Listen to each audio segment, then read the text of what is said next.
Hello, everyone. It's been a while, There we are Adrian. again. It is. It is 2 weeks. Yeah. It's not too far away. Change sucks. Meh. I think that's a topic for today. Yeah, Like it's true. that sentiment of let's stop changing things. Why do we need to keep changing things? What's wrong with how we used to do it? Adrian, we always did it this way. Yeah. That and more on the next episode of My Team Doesn't Want to Learn Anything New. Yeah, I think that's one of the major issues. Not just in tech teams, but we have tech teams as a general context. So yeah, in tech teams, we have a lot of resistance, and I think that's one of the most. It's tightly coupled to resistance, and resistance, as we have spoken very often already about, is the core issue here, right? And it's a built-in thing in us, so we can't get rid of it. No, everyone does have it. There's the opposing force as well, but we're talking specifically about the resistance part. And for individuals, especially leadership and tech leads and these kind of things, there is the idea that you need to have a baseline, you need to have discipline to overcome. But that's for you personally, and that's very important. But how do you actually make that happen inside a team?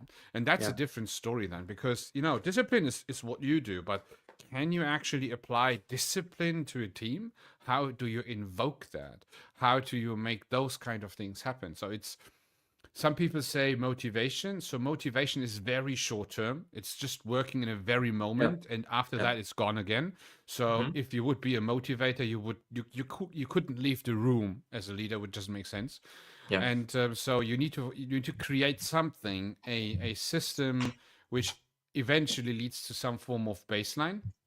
And on this baseline, you develop habits, and those habits will become virtues. And once you have that, change is quite easy, right? Yeah. So you can then do something, but the journey is quite complicated to actually get there.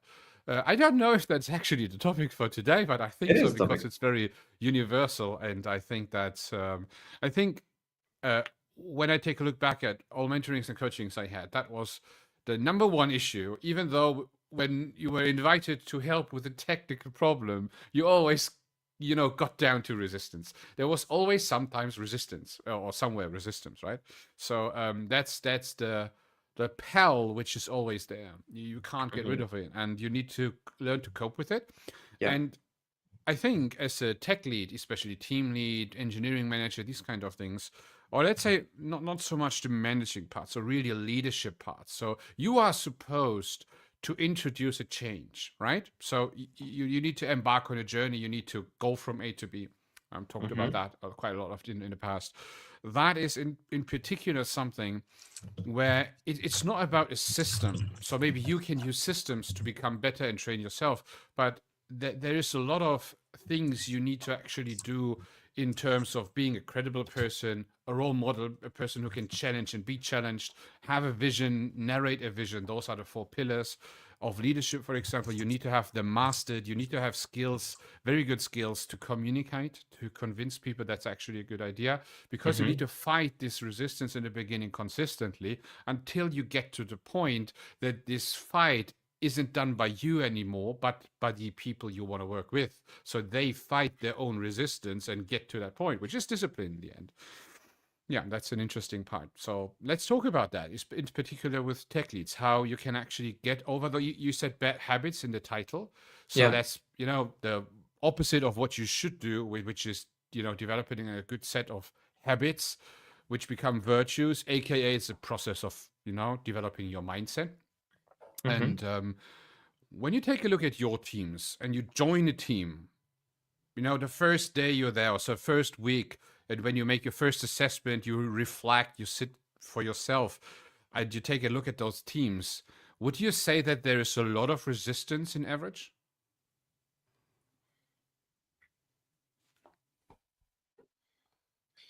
That's a good question. A lot. Like I expect it to be there.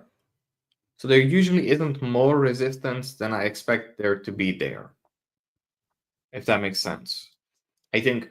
resistance, I like to call it as the So, company will normalize itself to certain behaviors that kind of work, short term, long term, and there will generally be an immune response. That's how I like to call it. There will be an immune response to change because sometimes a lot of the change is silly and unnecessary, and it's okay for the body to have like a light immune response to, not right now, like unless it's making our like really important North Star goals happen sooner or more easily or whatever else the company cares about. Uh, if it's not, if it's not super high up on our radar, then like no, and that's okay. That's normal.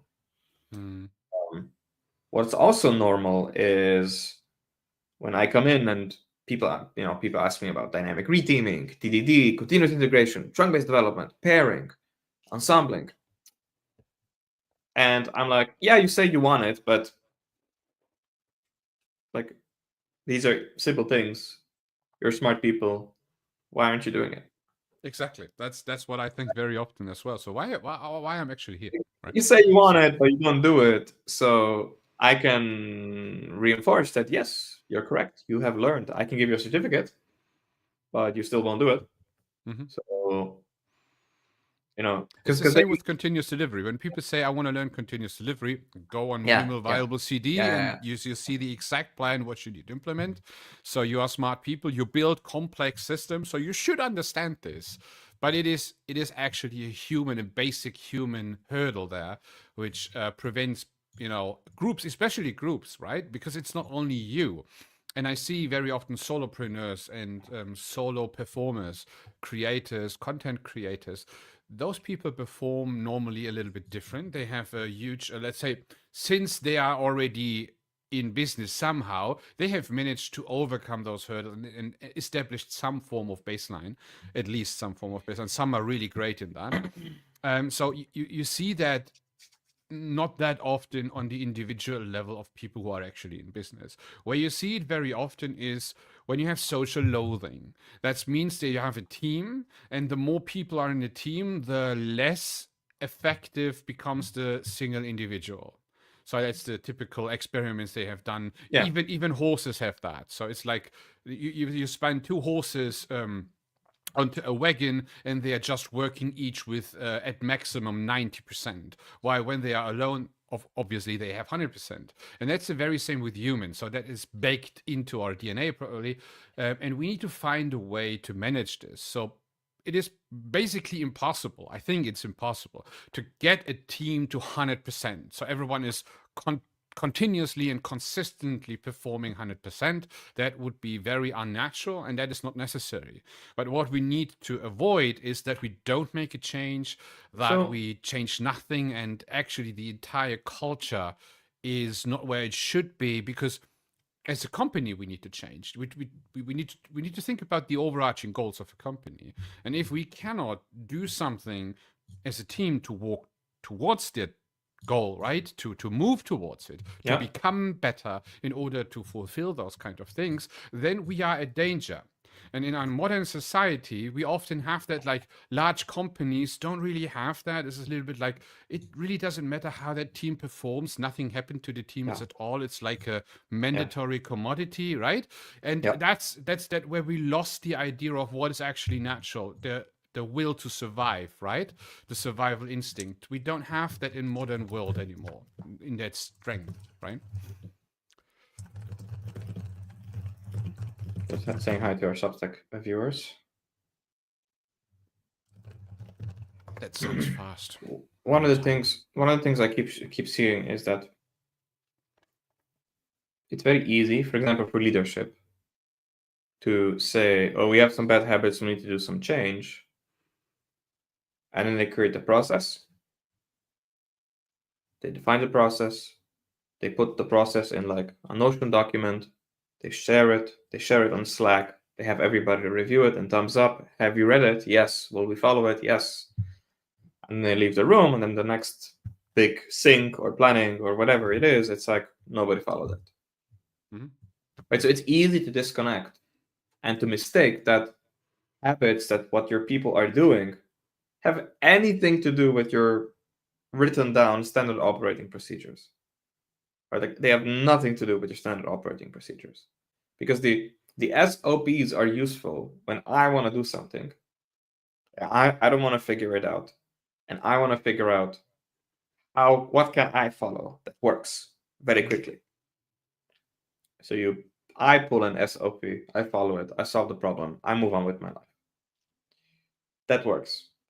What doesn't work is when I already have a standard operating procedure that isn't written down, and we keep talking about all the problems that are happening in the company, and then we write down new ones.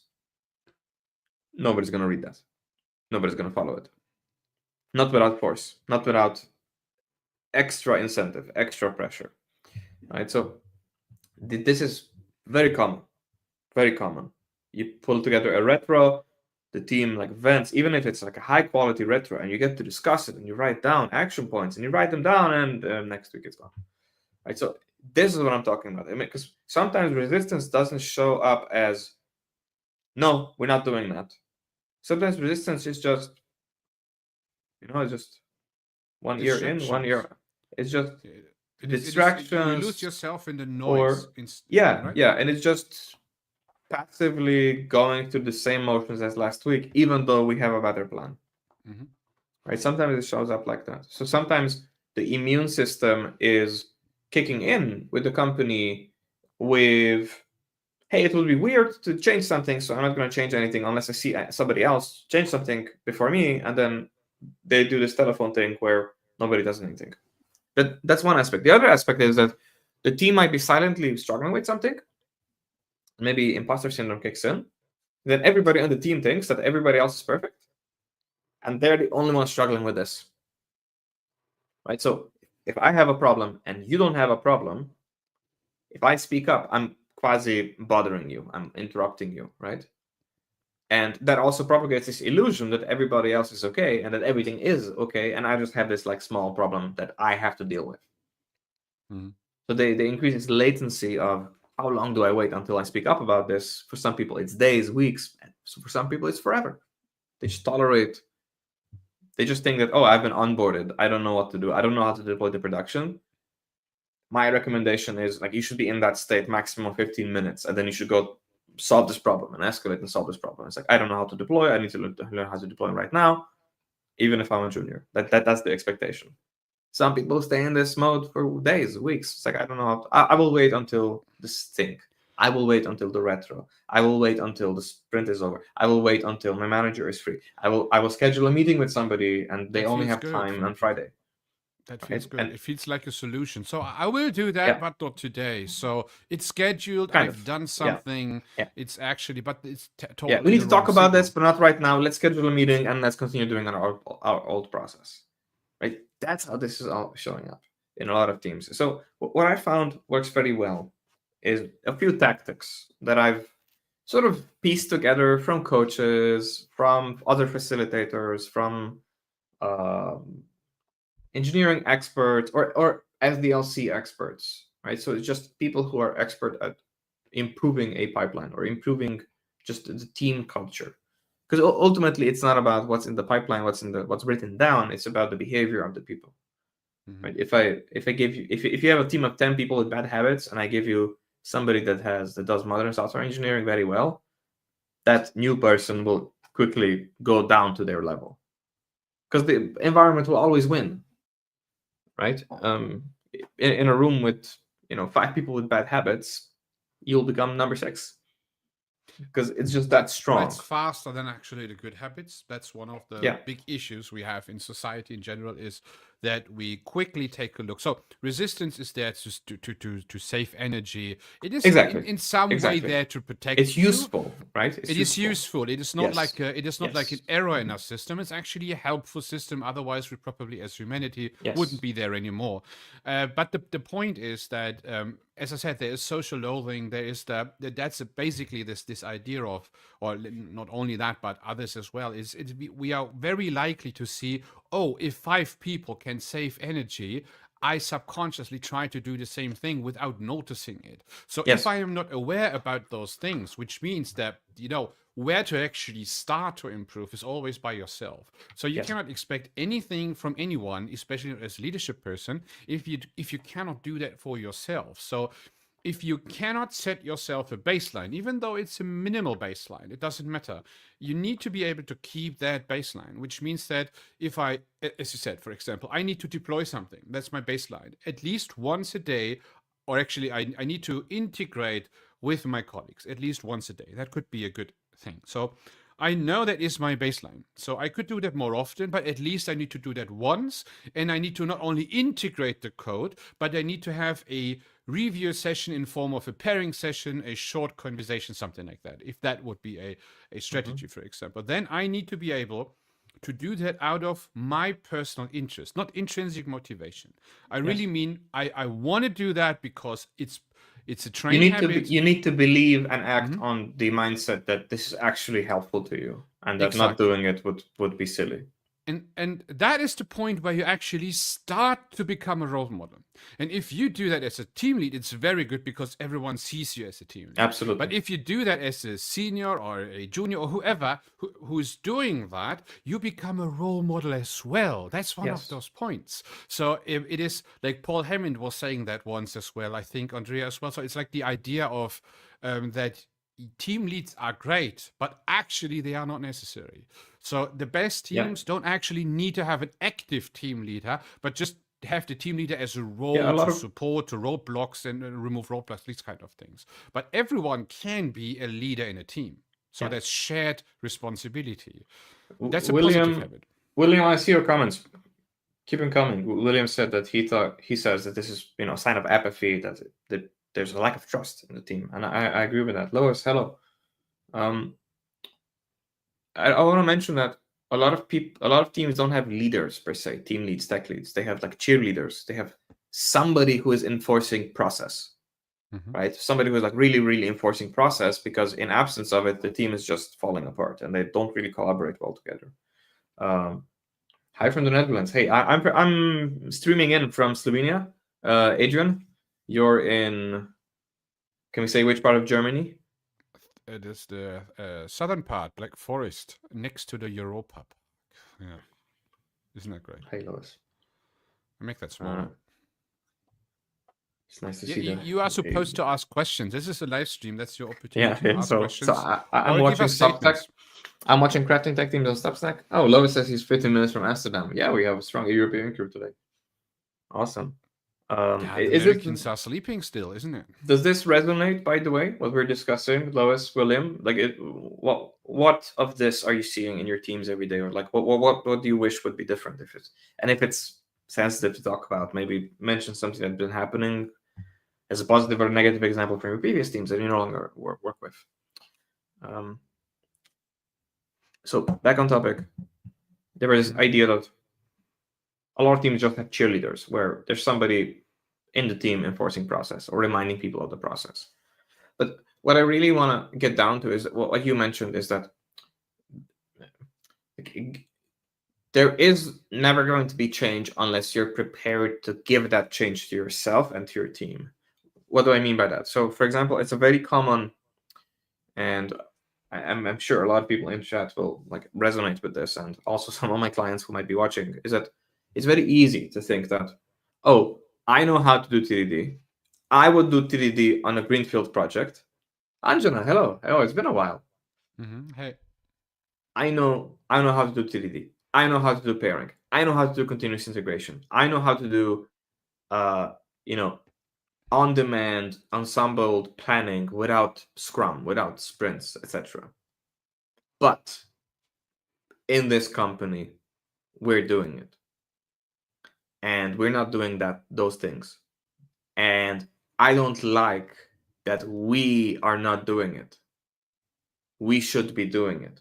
Right? Have you ever found yourself in a conversation where you thought this, or where somebody on your team is thinking this or saying this?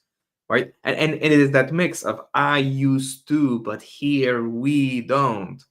And I don't like this, and it's not good for us, right? So it's this mix of personal and sort of plural social belonging. And what they're communicating is that I'm a great developer generally, and here I'm not, and I'm ashamed of that, and it's your fault, right? So it's like if I'm like really on the cheek about it, right? And at some level, that communicates that if you are capable of it, and if you're not doing it in this environment, that communicates that you don't believe this is helpful, which is why you stopped doing it, right? So on some level, maybe you were doing it at the old company because somebody forced you to, or maybe you do TDD when you're safe and you're doing it on your greenfield pet project, but you don't know how to do it under pressure because you think that it slows you down, so you stop doing it when you're under pressure. Now, if you're like me and Adrian, you do TDD because you know that when you're under pressure, that's what saves you for being on time, right?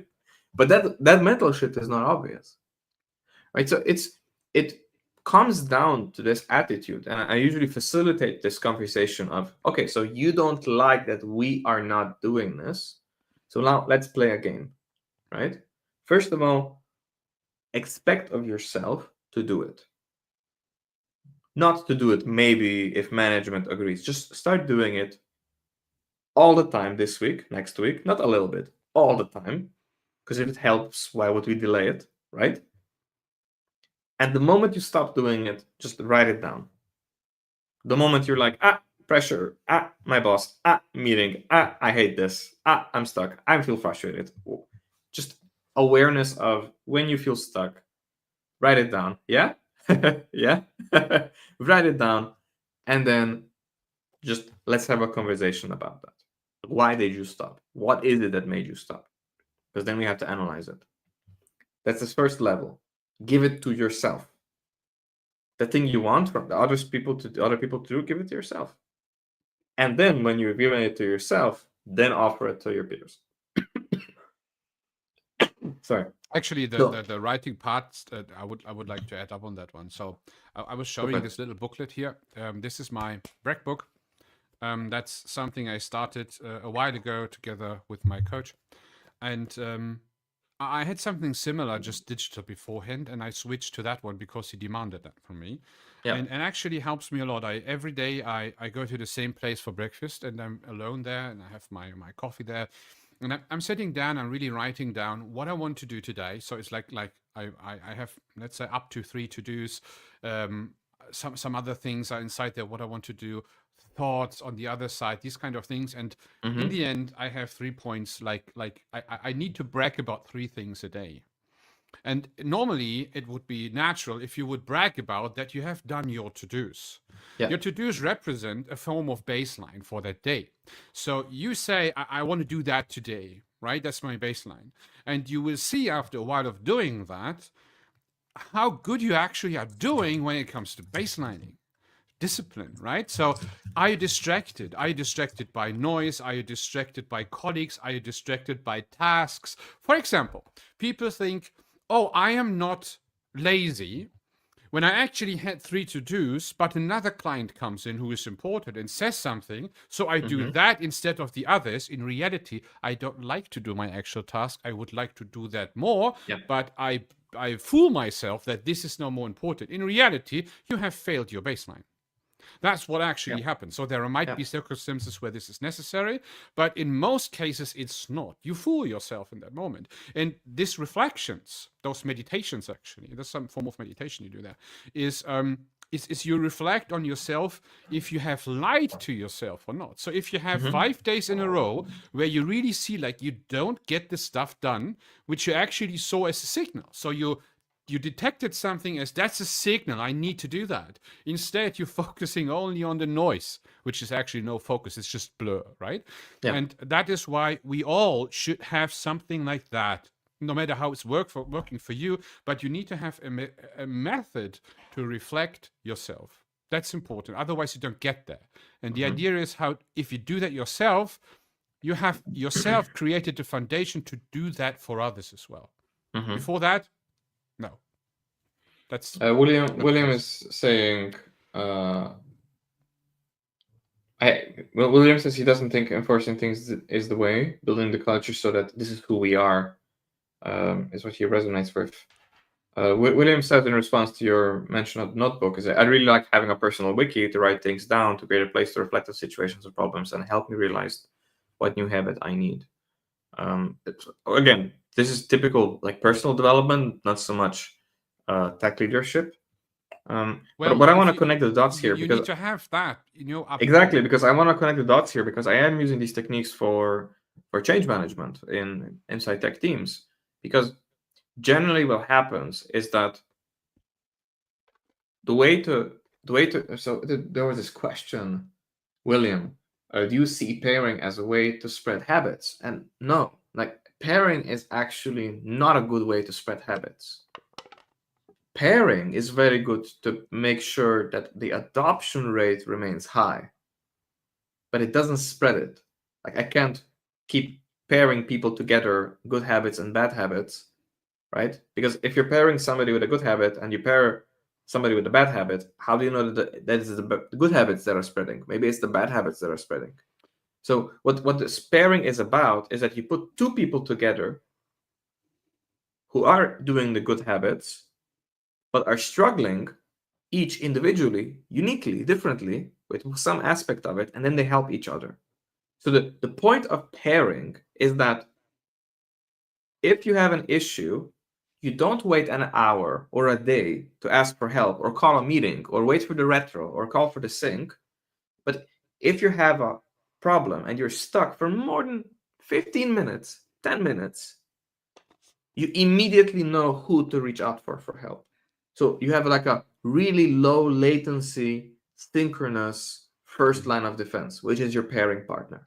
That's the point. So that pairing partner is your accountability buddy. So that is the second thing I usually do with teams for facilitation. One is give it to yourself first and then help somebody else. And the second thing is having pairs on either teams, squads, or value stream aligned teams, like which are like temporary teams in every sprint or equivalent, where you then know that first and foremost, I will help this person and not others. Right? So the point of the pair is that you have high cohesion of, if I'm stuck, I definitely need to talk to that person first. And if I see that they're stuck and I'm not, I need to stop what I'm doing and go and help them. And ideally, we should be together working on the same thing, so that this is not invasive. It should be like direct. We're talking about direct, right? Direct, collaborative, constantly on a Zoom call, or being quasi asynchronous, but you're sort of like a Slack ping away from like answering each other's questions, where you can be pairing and you can just not be on a call and you can just be working on the same thing at the same time. And you're like, hey, I'm stuck, and then you just quickly, turn on the video and camera and microphone, and you just have a conversation, and you turn it back off and you continue working. Whatever your preference is. But to have this like high cohesion with somebody in your org, with your peers, so that you know that, okay, it's not okay for me to be stuck for more than 5-10 minutes. If I'm stuck, I'm definitely going over and talking to this person, and you have the person designated, right? So we don't assign tickets, we assign pairs, so that you know who to talk to, and you establish a socially acceptable threshold, a very small threshold. If you're stuck for 10 minutes, immediately ask this other person for help. If you see them stuck for 10 minutes and they're not asking for help, push help. Exactly. It's like, hey, I see you're stuck. Should I go away? And that even is the ask actual the team level. That is the actual team level. Yes. So people assume that we have a team of 5 to 10 developers in the team. That is not a team. That's a group of developers. And it's like an administrative unit. because you share a manager or backlog, or right, but that's not a team. Yep. There's no guarantee that that there is any teamwork going on. Yeah. So especially when we're thinking of tasking, right? You work on a specific task. You can do that with 2, maximum of 3 developers. It becomes strange when you work on the same task with more than 3 developers. Most Yeah, often usually 2 it's is at great, 3 right? plus. At 3 plus ensembles, it's like 3 developers, and then there's non-developers in it. Mm-hmm. That's how Yeah, you like scale the group. Yeah, but this is most often multiple tasks on a more like working on an epic together on multiple things. So I would keep things as small as possible. And when you're Mhm. thinking of how to actually manage your team, so you're a team lead now, you have 4 people. I would say you have 2 teams actually. So you are the group leader of that one, yeah, and then you basically manage 2 teams. You can switch those teams over time, but the Mhm. people should know that they actually work together. So keep the cohesion high, as Dennis said, right? But keep the hurdles low, because there's a lot of barrier if you have a large team and you say, yeah, you need to communicate with each other. But I don't tell you with whom, and the other people say I'm working on a different problem.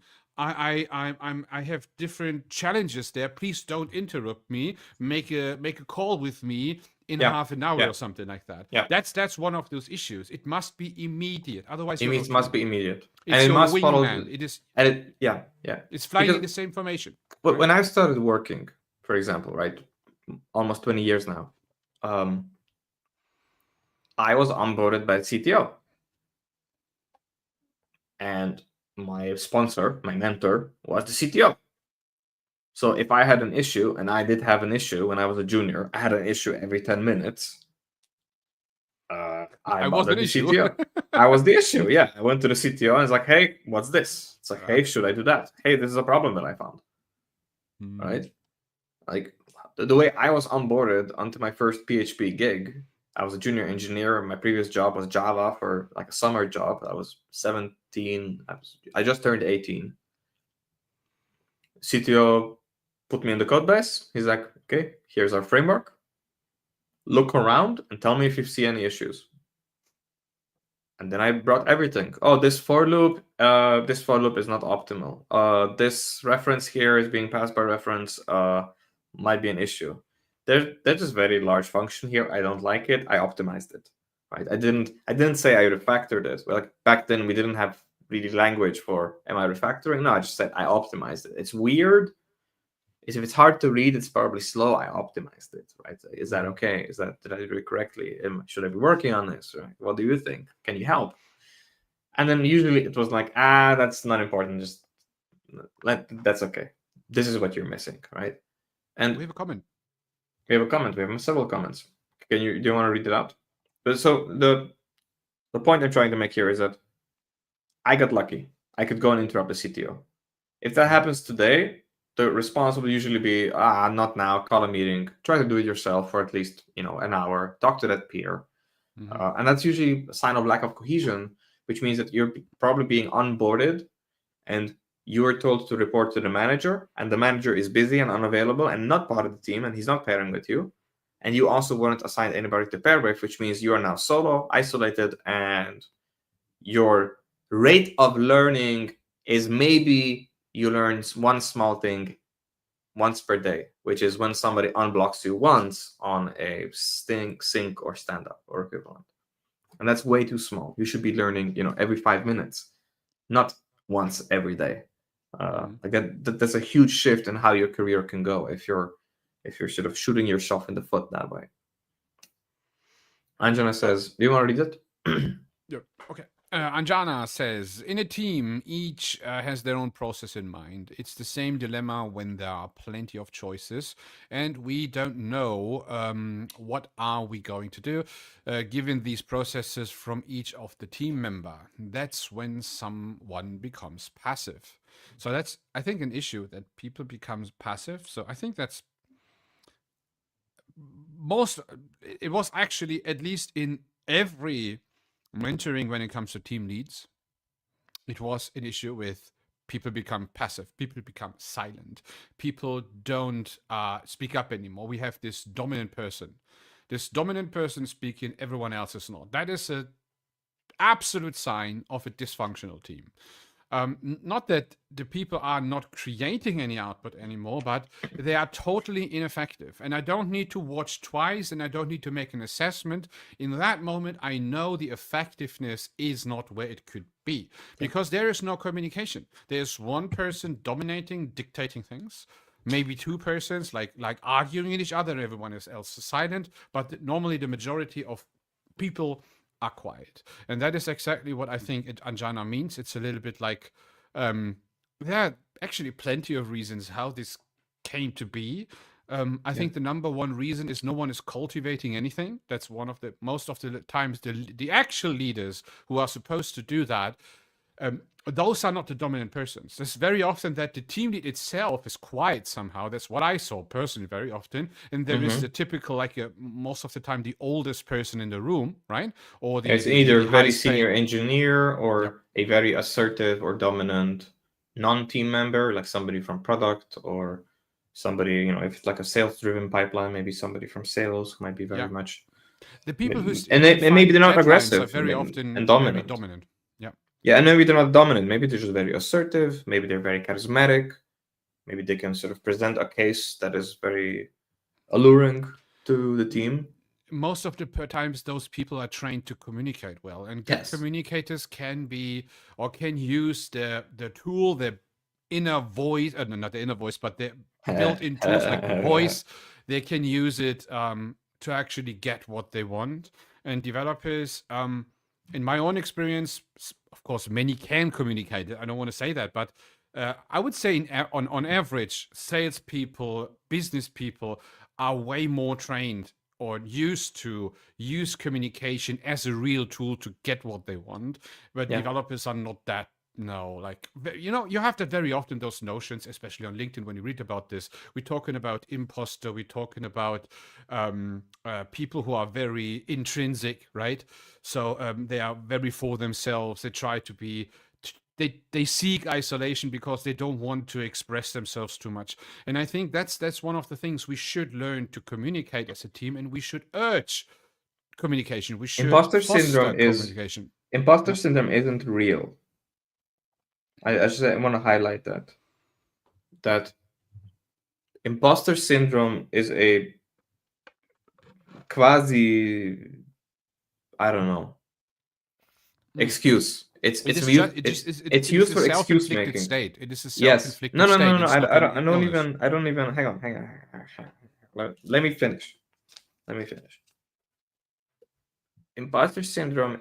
I'm not talking about it, but it's self-inflicted. Of course, everything psychological can be self-inflicted. We can reason about it that way, but it won't bring us anywhere. What I'm saying is that like imposter syndrome is this is used as a vehicle for excuse making, right? Where you're in a situation where you don't know something or you need help and you don't speak up. You don't ask for help. You assume it will be unwelcome, or you assume you will bother the other person, or you assume that you asking for help is in some way giving up, or not being good enough, or being rejected, or you're being stupid, or unreasonable, or now you're going to go bother and interrupt somebody, and that you asking for help is unwanted. Imposter syndrome, like giving yourself the label imposter syndrome, is an excuse-making mechanism where you have normalized your behavior of not speaking up. So it's not that imposter syndrome needs healing. Imposter syndrome is a symptom of a deeper underlying issue, which is maybe you don't trust anybody.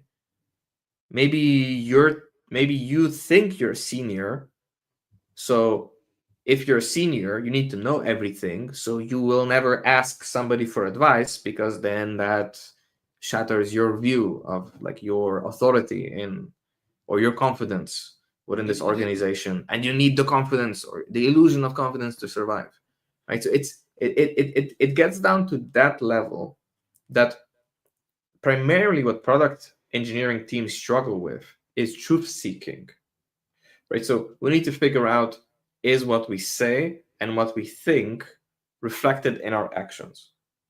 So the big thing about introducing change to a team is really to ask ourselves, is our problem real? Is it worth solving? Is what we're trying to do actually making an improvement?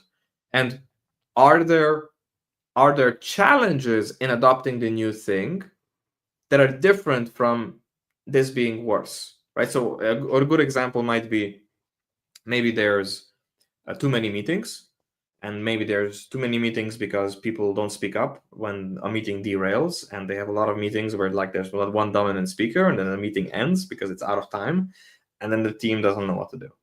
And then they call another one the next day, right? And then they have like this one big meeting per day budget that they're just constantly pushing the button. And it's possible that someone's at the door. Okay, hang on.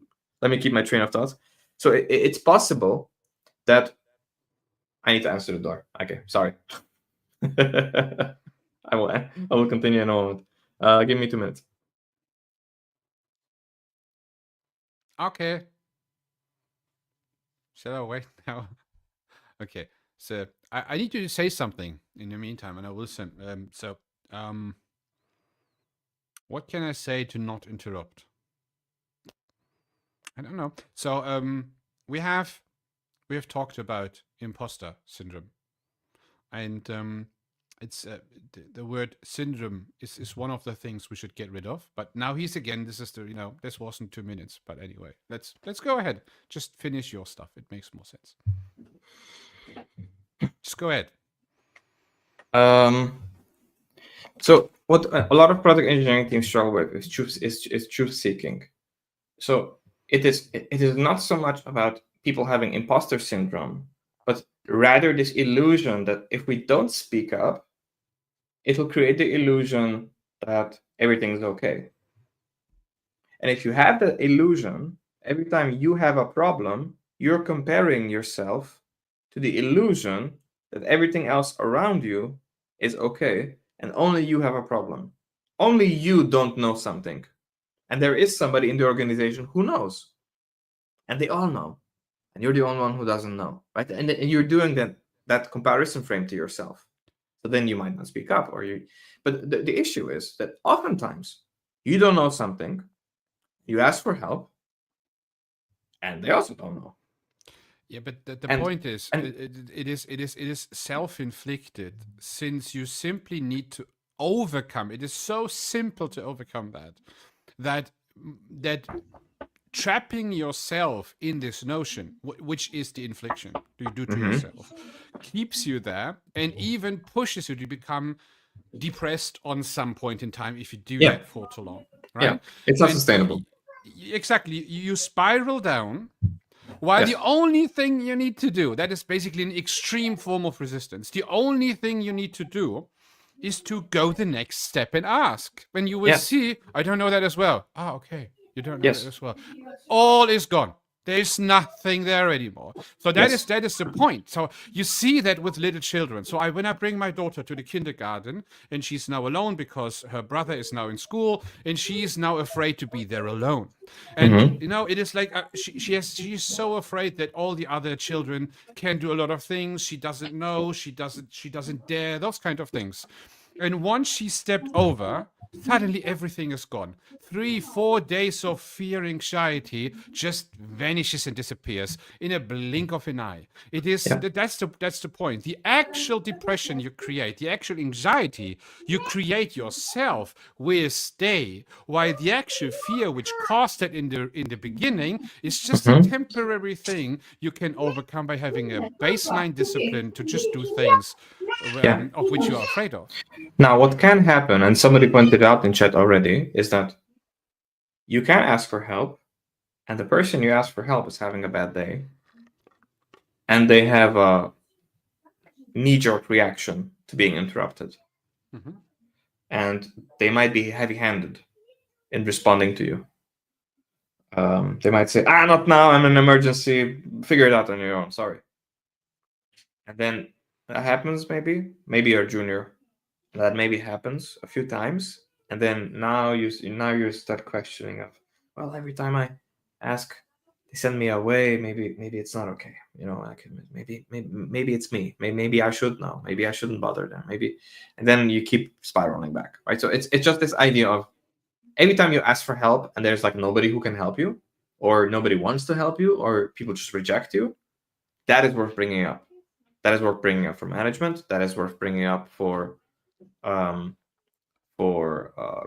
That is worth bringing up in skip meetings, because ultimately what this says is, hey, we have a process here where you can't do something on your own and the process failed you. Now you feel responsible, but it's actually just a process issue. Like we said, you need to do this. You can't do it alone. Why was there nobody available to help you? Right? How come this has happened? You need Like, to normalize this. Yeah. Yeah, we need to normalize it. No, this is a process issue. Like we need 2 people to deploy something into production. I'm alone. Whoever I ask is rejecting me. This is a process issue. This is not me. This is like, hey, this should not be happening.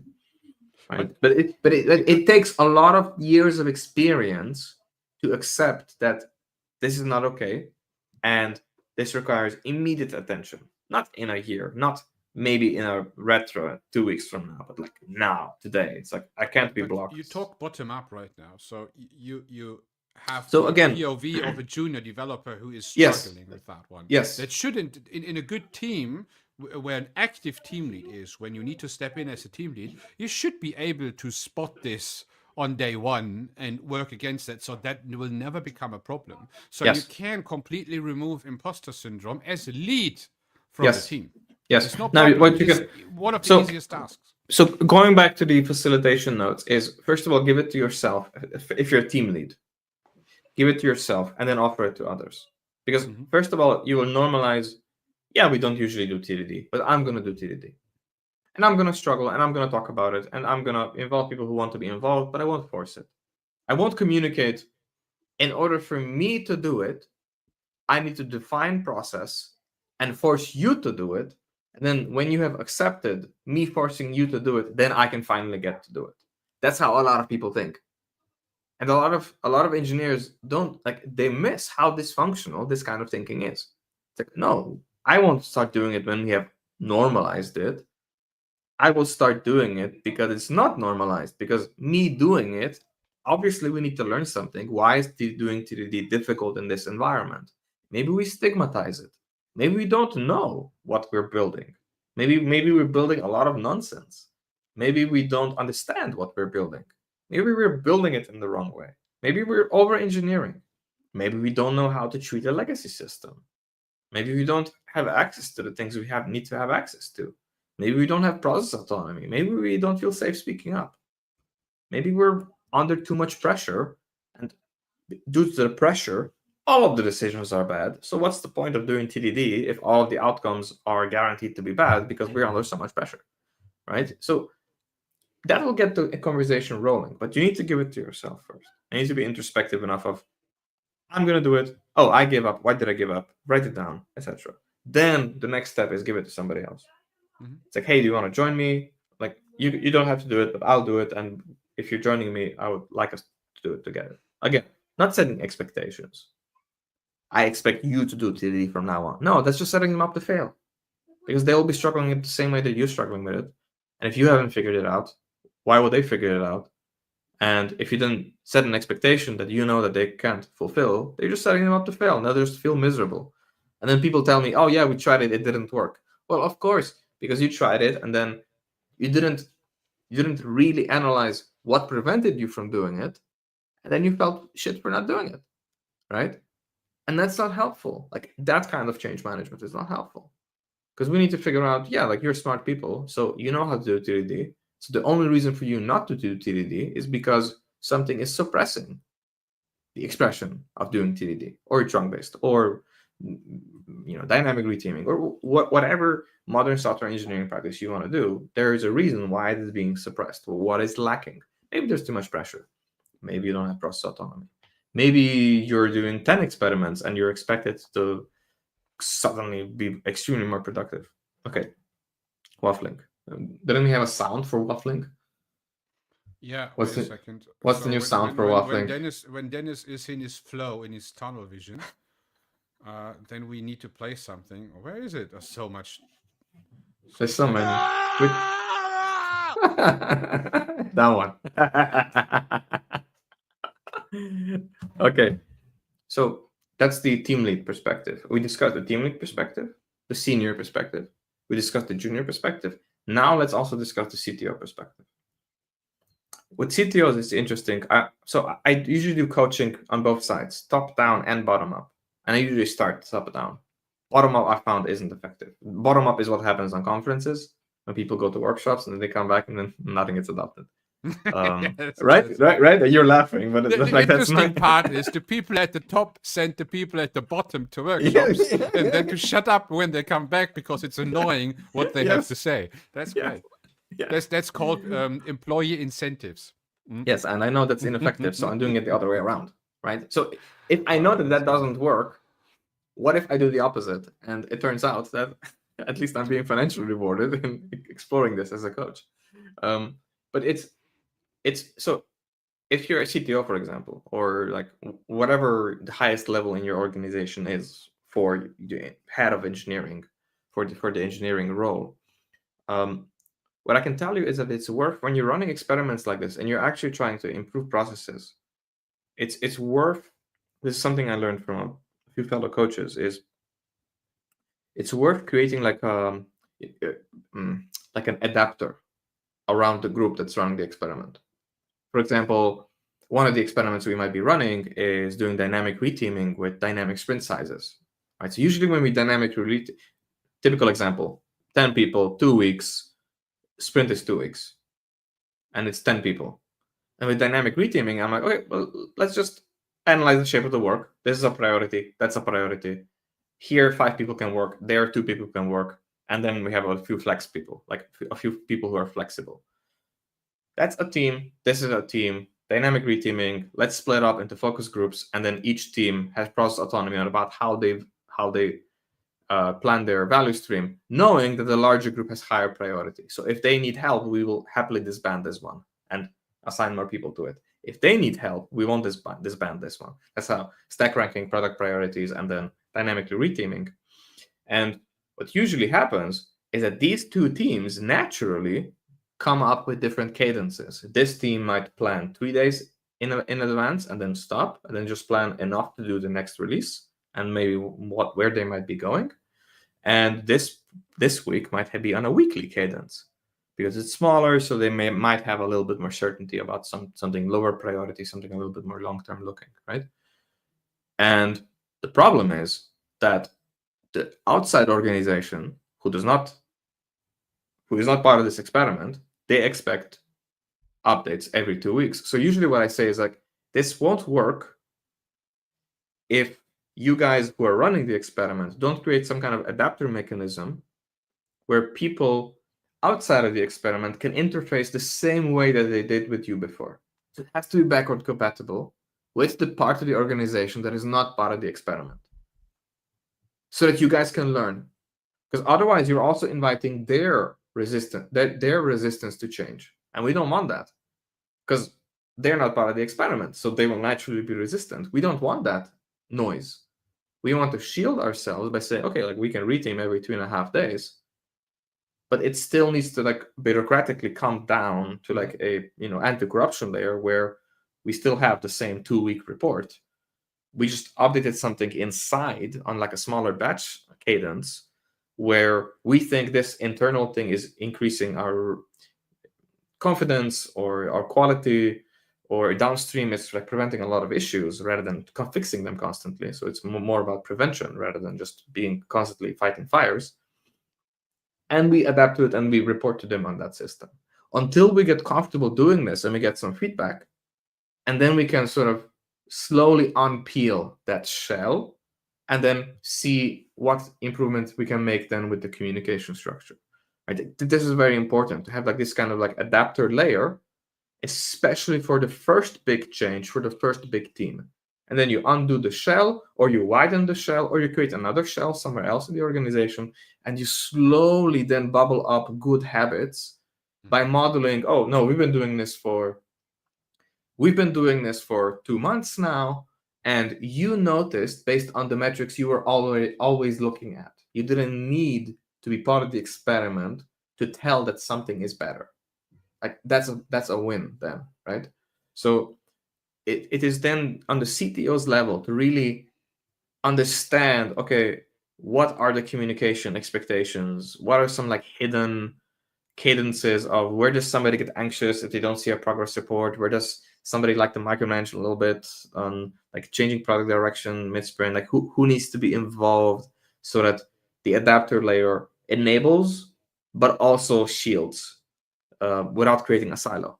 And that can be very complicated. And that's another like facilitation trick that we end up using is always, if you're running an experiment, scale it down, scope it down, and make sure it's backward compatible with people who are not part of the experiment. Yes. Practical advice. Yeah. And this is CTO level. You can also do this on a peer level.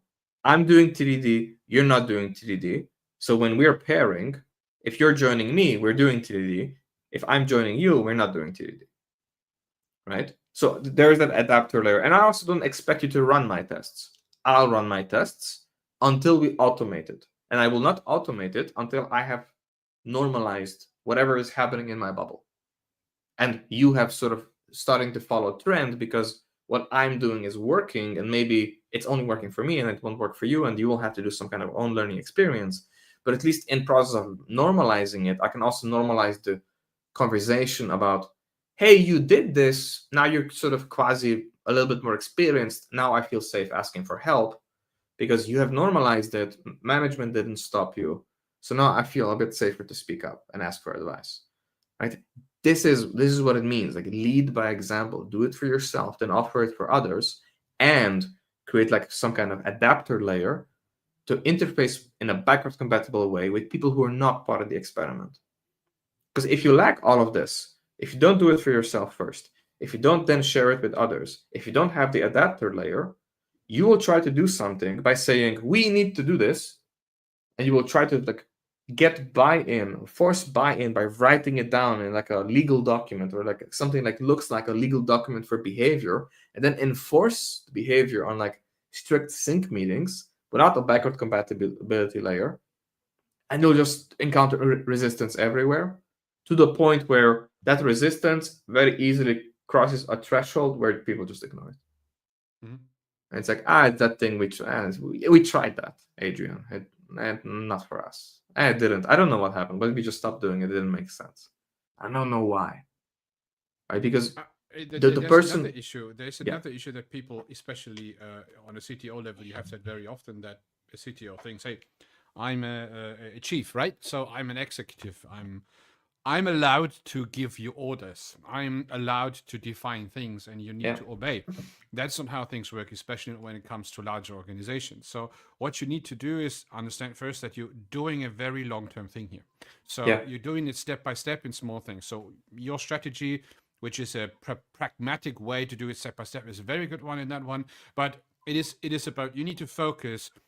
So you as a CTO in a larger organizations, you can't focus on everyone. You own the hierarchy of team leaders, right? So this is what you own, and you need to make sure that you have defined the overarching NFRs, qualities, frameworks like this, or the frame for that. But then you need to make sure that you step by step do that with every tech leader, but not as a like a directive thing. That's the wrong thing. It is, as you said, you need to be the role model. You need to lead by example and say, hey, we're doing this like that, and on some point in time, habits form, virtues form. This person will do the very same then with the person he or she is responsible for, and this is how you actually spread it. That is how you create a leading culture in the company. So that is like you have a minimum baseline of how leadership should look like. Based on that, every leader can be individual as well. So you don't need to have a unified idea of how leadership works,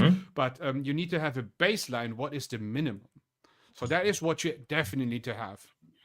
You see that in something like the armies of this world. They are all working the same. You have a minimum baseline of how leadership works, but leaders and officers can have their own ways as well on top of that, as long as they don't violate their baseline and the framework around it. And that is how we need to understand. This is how good leadership actually works, to the point that you invoke that. This is the last bit, is that every leader invoked that for everyone in their teams. Yeah. so that they actually don't need to do that actively anymore. That is the end game. So- that is when you have actually won the game. Ultimately, what's super easy is it's very easy for your team members, if I'm now speaking to the leaders and CTOs, it's very easy to create process that people will follow, because people will always follow a process that they define themselves. Right? And but it's possible that that a pair will define a process that only that pair will follow. Right? And it would be a mistake to try to normalize it to others. That's okay. And that's okay. But a lot of leaders try to say, "Oh, we need to have one process, so I will designate the most senior person, and they will define it." And then you're setting them up to fail, because they can't define process for everybody to follow, because they're defining the process that they would follow. And if they're not following it without writing it down or being mandated to write it down, then that's just creating, There's a big more difference of fuel. real world and computer games. So we are used Yeah. in computer games to have Yeah. a strategy where you are the single brain and you orchestrate everything, and everything. No, but must we have follow this. specific You rules. can play a competitive team-based game like Dota or League of Legends, and you have this. It's like, I think the team should be doing this. No, our team should be doing that. Or I think you should be doing this. And it just becomes toxic, right? But the core issue here is not that leaders can't improve processes. The issue is that leaders generally, like in my experience, I mean, especially the CTOs I work with, because they are aware of this and they ask for help, they undervalue, they underestimate how big of an influence they are for giving orders. People want to take orders from them. So I usually run this experiment with them, usually around maybe the leader goes on vacation, maybe the leader goes on a business trip, or maybe they're just absent, or maybe they get sick, whatever. I write down and I record what the team does in their absence, right? And then, because usually they will tell me, oh, I wish the team could be doing this, or I wish the team would be a little bit more autonomous on this, and I always have to step up and speak about this and this and this and this, and we have the process, but they don't follow it. And then I just show them, like, look, in your absence, things still got shipped, things still got done, but the team will only speak up and do it if you're not in the room. Because they're so used to following your orders when you're in the room that they just shut up and wait for you to say something. Person. Yeah. Because you're a dominant person, right? Not by choice. Maybe that's how their previous CTO acted, and you now came in, and they have trained you and normalized that behavior in you, even though you might know that's unhealthy. See that. That's an but you issue. should see that, of course. Of course. As a CTO in tech, you are the per se tech leader.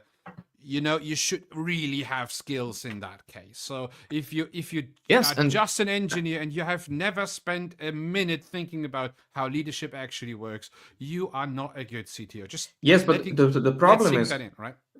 The problem is, I don't want to be too judgy here. I don't like. I appreciate But a I more am. optimistic tone. I am I know. But like, good cop, bad cop now, and usually I'm bad cop. I'm gonna.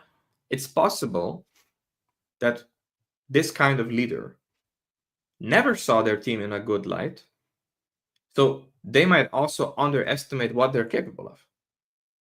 So because they're underestimating their own presence, the team is showing up in a weaker light, and if you don't do any 360 reviews, right, and if you're never absent, if you never speak last, if you're never, like, you can help, but you shouldn't help, you should just step away, right? Because that's the learning path for such organizations who are growing, startups who are growing. You need to step away, allow mistakes to happen, and then you sort of categorize, okay, that's a mistake I can allow to happen as a learning opportunity. That's a mistake we can't allow to happen. Like that is on me. I need to train somebody there before I step away. But here, as much as possible, I need to delegate and step away so that they own the mistakes, so that they learn from the mistakes. It's possible that they came in, they were assumed to be a dominant speaker. That's what the other board directors wanted. Team sees that. It's exactly how they respond. They reinforce that negative habit in the leader. And then the leader sees the weaker team, the team that shows up when they're in the room. And if you're not doing any 360 reviews or absent, sort of active absence, they never see their team in their true light, right? And a lot of leaders that I work with suffer from this. They never see the excellence in their team because the teams diminish themselves, because maybe the CTO is setting expectations, maybe they're speaking for the board, or maybe they're speaking for an aggressive product department, or shielding them from an aggressive product department, right? Or from an aggressive sales department in a startup. That's very common. And I know my clients might be listening to this thinking that I'm talking about them, but I need to talk. Everybody's like this. Every single organization that I work with is exactly like this. It's not unique to you, right? And it's that attitude that what I come in is usually just act as memory, as like a help them truth seeking, and say, look, everything was okay in your absence, but we needed your absence to not have your presence. Now let's run an experiment. Now let's be present and join a few meetings and just shut up and listen. Say that you're doing this, announce that you're doing this, just shut up and listen. So let's replicate that autonomy in the team with your presence. And then you can step in only on like those really, really important strategic things. And that's the healing path. That's the learning path. You shouldn't be silent. Many say you should just be in the background. No, just speak last. You should have your role. Yes, you should have your role, but speak last. Yes, just speak last on the things that really matter from like a strategic perspective. Exactly, because that's the issue with not only CTOs but CIOs.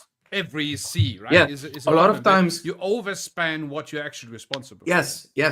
And a lot of times when I ask them to speak last, what they do is they don't join the meeting. And then I ask them, and they're like, I didn't join the meeting. It's like, no, but don't join the meeting. It's like, don't ghost the meeting, join the meeting and don't speak. Or if there's strategic concerns, have them spoken early and then leave the meeting. Or have the engineers start the meeting for like 45 minutes, and then on the 30-minute mark, you join. And then you see how they're doing. And then if there's any things to work out, then you can work it out, and then you can leave, right? But don't ghost them, but also don't be heavy-handed. And that's a huge learning path, like a huge healing path for everybody involved, because it's just like this calming balm over, oh my God, I should have always trusted my team. I should have done this a lot sooner. Or the team just goes in and is like, oh wow, it's like a lot of pressure has gone only from like how we manage like those really high stress meetings in the week. Yeah. And this can be a huge step up in organizational maturity and communication quality. And it can open up a lot of bridges of it. You can just quickly see a shift in how the teams click and how they trust each other, how they communicate, just by doing this thing, this tactical thing. And then you keep normalizing this behavior a week, a month, a quarter, and then it starts spreading. Then you start treating product with a little bit more, okay, we do this, you do that. Hang on. We got this. We got this. We need you here. Let's be a little bit more synchronous here, a little bit more async there. Can you empower somebody rather than being in the room? Can you pick a champion who will speak for product rather than you being in every meeting? Like, is that possible? We would like to have somebody we can collaborate with that represents you, rather than just the CPO being on every meeting. Same thing for marketing, same thing for customer success, same thing for then the other departments. There might be a platform engineering team that might be connecting a different department. You might have engineering, R&D, and IT as separate departments in your organization, if you're that kind of organization. Insurance company, typically, fintech, right? And like IT and engineering are usually separate, like product engineering are usually separate from that. But, or if you're a company. I think what we haven't mentioned is the actual solution. So we have said what you need to do, but not how we get there. So no. The point is, we are talking about, as we say in Germany, when the Kind is already in the Wasser gefallen. What's this? Right? What's this? I think the child is already, or the kid is already fell into the water. So it's or fallen into the water. So it is like you're acting too late. So if you have a coach, so you're talking prevention. You're talking prevention. Prevention. So the thing is, this is what I said when I said I'm sticking with what I said. It was that, in my opinion, as a leadership person, you should have the responsibility to have a coach. Even Marcus Aurelius had coaches, right? Even him had, okay, That's he had a interesting. slave, That's a- actually. He had a slave who reminded him, this job of this slave was to remind him that he's still human. So that's the point. So we need, no matter who we are, we need to, before we get into a new role where we take responsibility, and we have never done that before. We have never faced what you just told us right now, right? That is not like a secret. That's not a secret. That's Yeah. common knowledge out there. But Yeah. it is like people have resistance. People think, That's a good oh, hot take. yeah, people think I don't need training. I'm a very good engineer. I have 20 years of experience. I can't tell people that I have a coach because that degrades my value. And that's wrong thinking. It actually decreases your value to not take a coach because Yes. you cannot perform. You just think you can perform. That's the opposite of imposter. That's yes, you totally overestimate yourself because you Yes. don't reflect actively. You don't have somebody, because just who is the buddy of a CTO? There is no peer for There's a CTO. nobody. Yeah. No. And it's one of the main core Yeah. wounds, the main traumas of CTOs is that all the issues bubble up to them. They have nobody to bubble them up to because the board can't help really with them, and they the have no CEO peers. doesn't want to know about that. Yeah, the board doesn't, and the investors in the board doesn't need to know about it. If they need to know about it, it's a huge problem, and they don't have peers. So the only thing they can do is hang out with other CTOs, but then they sort of need to also network and sort of, okay, but is this my competition or not my competition? Or like, okay, but let's facilitate learning without being too much of an issue regarding NDA. And they just get into this trap where they feel alone and unsupported, and they have nobody to share like with. And there's demand for it. So if you're the kind of CTO who thinks that, it's silly to have a coach, I can tell you from personal experience that every CTO, even when they mistakenly think that I'm an agile coach and I do technical training. I thought you were a Scrum trainer. Stop. Awkward. No, it's safe now. Didn't you know that? Like, safe is what you need to learn.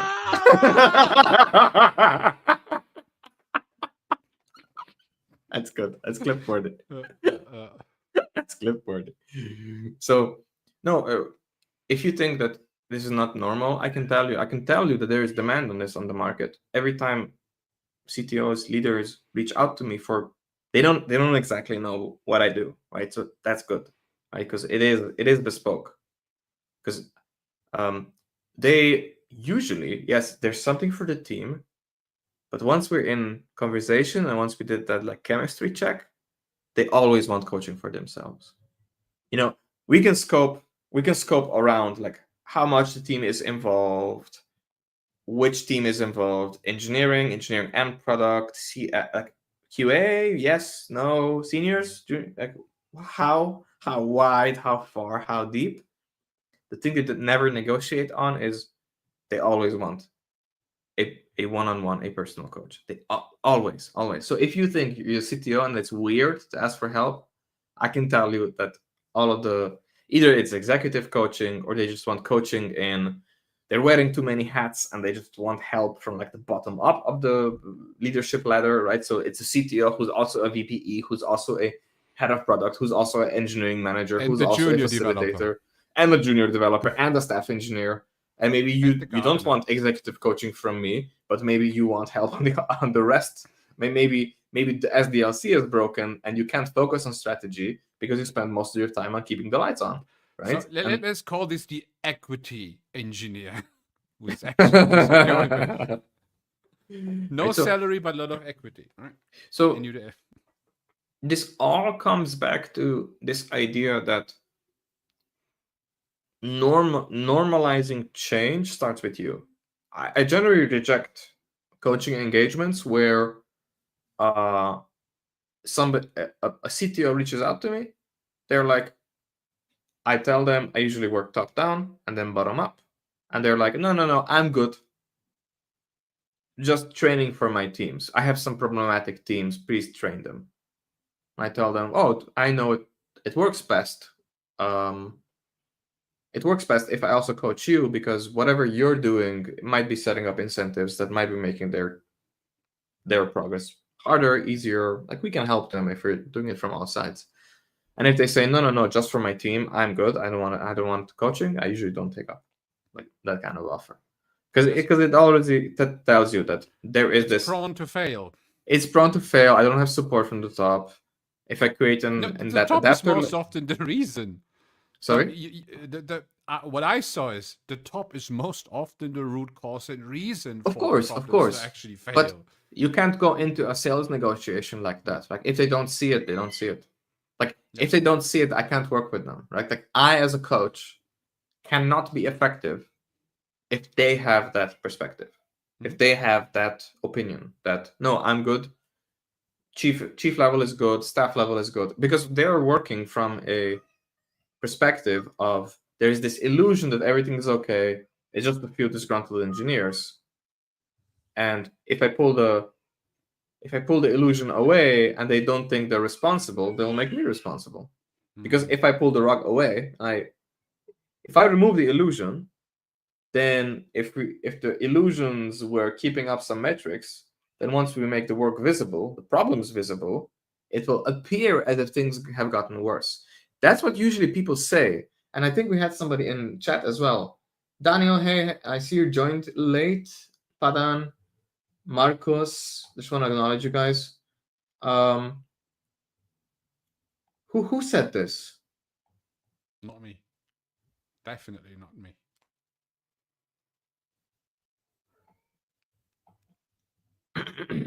You're struggling with Substack chat, isn't it?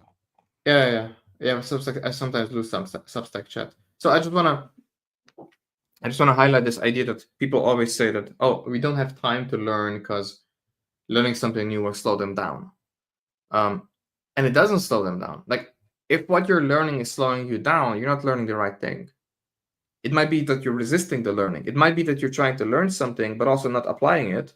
So you're just spending time on the theory but not applying it. Yes, that will slow you down. But that's not the right way to learn. Right? So people create this sort of this asymmetric perception of I know a lot, but my stupid boss prevents me from applying it, and then mistake the knowledge that they have, the theoretical knowledge that they have, with their perceived competence, where their actual competence is how much of their knowledge they get to apply in the environment that they're working in. So if you apply this much and you know that much, then what people think you know is actually how much you apply, not how much you have learned in theory but not apply it. Right? So if there is this asymmetry going on, it's possible that you bring in a technical trainer, they have tech talks, you learn a lot, you get a certificate, and then you apply 1% of what you learned, and now that slowed you down. Right? Of course it did. You have actually changed nothing. That's the point. You have edited Yes. a bit, but you have changed nothing. Yes. And change starts at the top, because you can try to start from bottom up, but it is actually not really working. It is so full of hurdles that people on some point in time rather quit the mentoring or coaching instead of really trying to the hurdle is as high as it gets, the hurdle becomes harder, the challenge becomes harder. People tend to not do that. My experience is 50-50. 50% quit the coaching, 50% continue the coaching, and they quit the company. And some gets quit, right? No, like they quit the company. They're like, this is great, but I can't apply it here. I'm gonna go look for. No, thanks for showing me this is important. And they're. I saw that people try to change something in the chain up, and basically lost their role because of that. That was, that has happened to me as well. I got frustrated, but I didn't know how to communicate it. Like the only, for example, I was as a junior or like sort of mid-level engineer when I was sort of stuck in a feature factory. I saw all the problems of a feature factory. I just didn't know. I just didn't understand why our leadership team didn't understand it. So I assumed they don't see it or they don't understand it. So I took up the stance of showing it to them and explaining it to them. And they took that as, okay, Dennis is trying to be a smartass. And we know about this, but it's just not a business priority for us right now. We have chosen this. And I'm like, yeah, but we don't. Than people think. That's I would super say common. It is extremely common, especially in Germany. It's very common, and I would reverse that. if you're in that situation and the entire top of the pyramid in that company is wired that negative way, and Yeah. you see it differently, then you are wrong. You should leave. That's the point. This is what I can say. Don't waste your precious, valuable Yeah. lifetime. Yeah, a And lot of you engineers, will especially never change. Literally, Especially never if you're change this. stubborn like me. If you're stubborn like me, you're like, I think I can fix this company. Mhm. And leaving would me giving up. And if I fix it, I get promoted. Like there is always that little nugget, you know. It's like that little ego thing in the back of your head. It's like, this is interesting, right? I'm smarter than my boss. Maybe I can actually. Maybe this is a leadership opportunity. But there's always that element of. There's always that element of what you do publicly outside of your peers, your peer group inside an organization, reflects on CTO or your boss. So if you're telling to the peers of your boss that your boss is doing a bad job, there's no light at the end of that tunnel. There's no positive from that, because the overarching let's say core wound of such a company is that people don't trust each other and that they're trying to throw each other under the bus.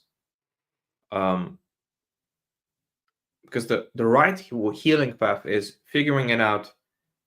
Hey, my CTO is putting a lot of pressure on us. What's going on? Why does he think that's necessary? Does he think it works? Does he think, like, is he under a lot of stress? Why is he under a lot of stress? Is he under a lot of stress due to how we're working? What can we change so that we can sort of take some of that pressure off, or sort of actually have solutions for it, so that we're not just blindly hammering each other, you know, to like some like weird escalating echo chamber. It's those kind of conversations that really matter. Those positive heart to hearts of, no, I got this, I get it. You're applying pressure to us. You're my boss, but I get it. You're applying pressure to us because you're being pressured and you don't have anybody to talk to. So can we help? Like, do you want to talk to somebody? Like, should we have like a little retro with the CTO where you take the CTO hat off and we have like a friendly cuddle or something? You know, like it's this more human level of, okay, maybe the process is failing us. Let's just reconnect with the humans and try to figure out if there's a path forward here that doesn't end up us making each other miserable.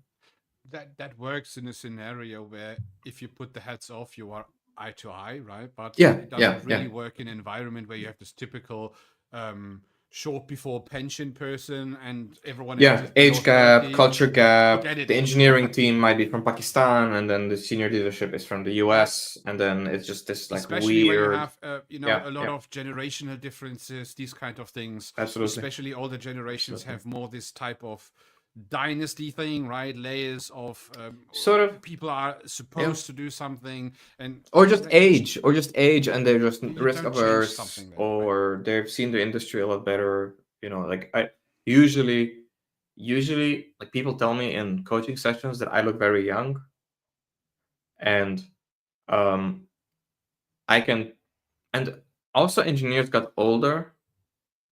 So I think a lot more engineers do university nowadays. Because in my time, engineering teams were usually at the average age was like 21, 20 for juniors. Now it seems like I see a lot of junior engineers or like mid-level engineers who are like 25-ish, 26-ish. I don't know if that's like a change in like the generations, or if that's just how we sort of normalized sort of some kind of like quasi bootcamp education, or sort of self-learned after college or during college thing. But what I'm seeing a lot of is there's the more less experienced engineers on average seem to be older. Mhm. And then we might have a 10-year gap in experience, but a 20-year gap. I mean, a 10-year gap in age, but a 20-year gap in experience. And what can happen is that they might not actually understand, the people who you're trying to help, that there is a solution and that the solution is obvious. And it's just them that doesn't see it, obviously, because they have never seen it solved. I had a conversation. I was interviewed by Jonathan Stark, and one of the things that stuck with me from that conversation is that he had a great way of interviewing and like really, really running the conversation. Is that because he asked me like, why does this work? And that really made me think like, why does what I do work? And I told him that I got lucky. I, at the beginning of my career, was lucky enough to work in a high performing functional team that does everything that you might consider modern software engineering: pairing, TDD, continuous integration, and experiment with new stuff. Some of it works, some of it doesn't. And I got lucky. I got that experience very early on in my career, and it just stayed with me. And there's a lot of people, I think the vast majority of engineers in the world, who have never experienced working like that. Mhm. Right? So obviously they think that if all they saw was different, unique forms of dysfunction, it would be normal to think that every engineering team is dysfunctional. That the engineering team will have some dysfunction. That it's normal that, yeah, like nobody writes tests, right? Nobody test covers everything until they join a company that test covers everything, right? Or until they join a company that pairs constantly, or they join a company that does TDD constantly, right? So you will think it's impossible until you see it, because it's just that much of a difference in perception and reality that unless you see it, it's like La La Land. Because a lot of people that I talk to who do TDD and they do that mind shift, they never want to go back, right?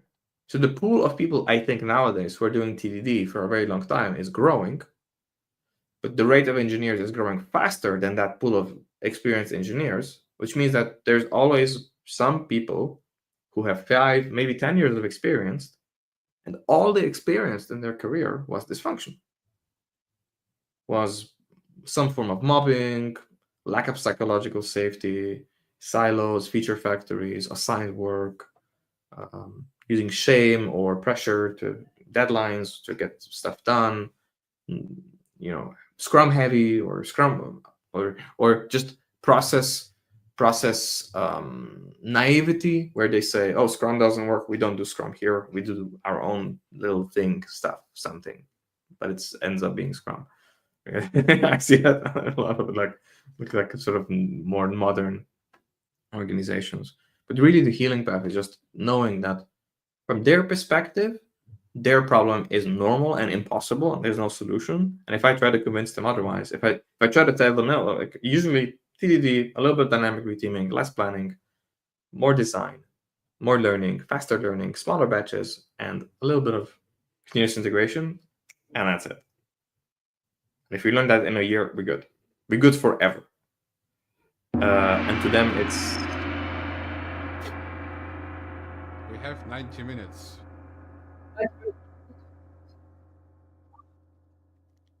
Just a cool episode. It is. But I actually need to go now. Yeah, me too. Let's do more of these. I like this topic. I was sort of hesitant of whether we should put this on, but it seems well received. The chat was very active. I had 15 people on my Substack. I say regarding leadership topics, I was missing them for quite a while for myself, because the vast majority of times I was doing videos, more than 500 to 600 videos, actually only on leadership, right? In my whole last years of being on LinkedIn and YouTube, and I think that is actually my core thing, and I was a little bit losing it, going into other things and doing like all the technical stuff. It's interesting, but it is a little bit like it's like I can't make a difference in the tech space pretty much, because engineering does have a ceiling of complexity. It's easy to actually learn, so I saw everything, and I don't see myself as a technical coach for something. I don't see that, so it's not for me. I'm applying that in my own company, in my own products, yes, but in general, I really like all the aspects of leadership, self-development, those kind of things are really great for me because they are so underlying, they are so influential on all parts, even on being a parent, right? So and I think I need to personally return a little bit more to that. And we as a show, we had that in the very beginning very often. We were always pairing a technical topic with leadership topics together. Yes. So we always had that in a contrast program. And I think we should do that more often. Like that is really a good There was thing. something about the original OTJ DNA that worked well, but we didn't have it packaged correctly. And I think we stopped doing a little bit too much of that original formula because it was interesting. And I think a few topics like this one, the conversation with Paul, the conversation with Nick Shoemaker, the conversations with Brian, I think they touch on like that right, like like our tech journey DNA that I think we should continue exploring, especially in these next few episodes. Yes, let's do that. Awesome. To our viewers, thank you so much for staying with us. We're a bit over time. You're probably used to that by now. Sorry about that. Sorry, not sorry. Well, I hope you had fun. If you have any questions, I think YouTube is the best place to get our attention. It's the easiest medium where we definitely will see the comment and you will definitely see the reply. Happy to connect on LinkedIn. You can find here our names are on screen. You will find Adrian's material under the handle Stackable CTO, or nowadays the new rebrand was Adrian Builds. And you will find me under Coach Dennis and Crafting Tech Teams. Crafting Tech Teams is the publication I'm writing, but maybe I should just rename it to Coach Dennis. Right? So thank you so much, Adrian. Pleasure. And see you next week. Bye-bye. Bye-bye.